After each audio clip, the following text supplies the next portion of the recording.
Welcome back to my channel.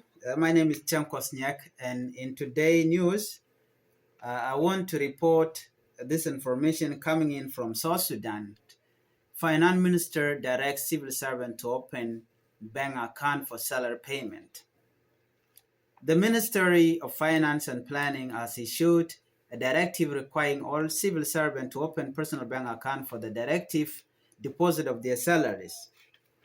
According to an official circular released this week, the move is aimed at streamlining the payroll system, minimizing salary delay, and improving financial accountability across government institutions.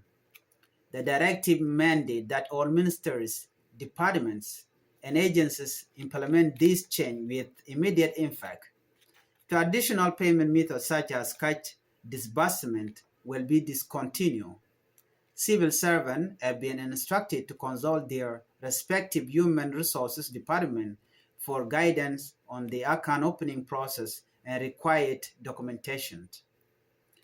This reform is part of a broader effort to modernize public financial management and reduce instances of corruption and payroll ghosting in South Sudan public sectors.